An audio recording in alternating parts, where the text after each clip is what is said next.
నేడు ముందుగా తొలగి వెలుగు ఛానల్ గారికి నమస్కారం. ఈరోజు మా పిసిసి అధ్యక్షుల వారు ఆయన ఆధ్వర్యంలో ఆయన పిలుపు మేరకు కాంగ్రెస్ పార్టీ కార్యకర్తలు, సిపిఐ, సిపిఎం, ఆల్ పార్టీ, ఇందులో బీఆర్ఎస్ కూడా పాల్గొన్నది. ముఖ్య విషయం ఏంటంటే ఈ కార్మిక సంఘాల ఐక్యతను, వాళ్ళ చట్టాలని మార్పులు చేర్పులు చేస్తున్నట్టుగా చేసి చాలా విధాలుగా వాళ్ళ యొక్క పని గంటలని, వాళ్ళ దోపిడీ విధానాన్ని తెలియకుండా ఈ యొక్క సమ్మెలను, వాళ్ళ చట్టాలని కాలరాస్తూ ఈ దోపిడీకి గురవుతున్నారు. భారతదేశంలో ఈరోజు 30 కోట్ల మంది సమ్మెలో పాల్గొన్నారు. అంటే వ్యవస్థ ఎక్కడ పోతుందో మోడీ గారు గమనించాలండి.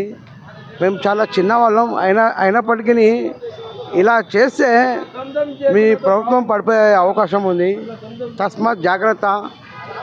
ఈ యొక్క వర్గానికి చెందిన సమ్మె కాదు, మీ పార్టీలో కూడా కార్మికులు, కర్షకులు ఉన్నారు. మీరు దయచేసి గమనించాలా. ఇట్లాంటి మొండి వైఖరి ఈ ప్రజలకు నష్టపరిచే విధానాలను మీరు మానుకోవాలా.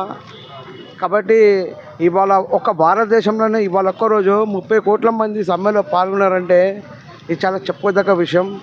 మీరు జాగ్రత్తగా ఏవైతే మీరు అవలంబించిన మొండి వైఖరి పద్ధతులను వాటిని మీరు విరమించుకోవాలా.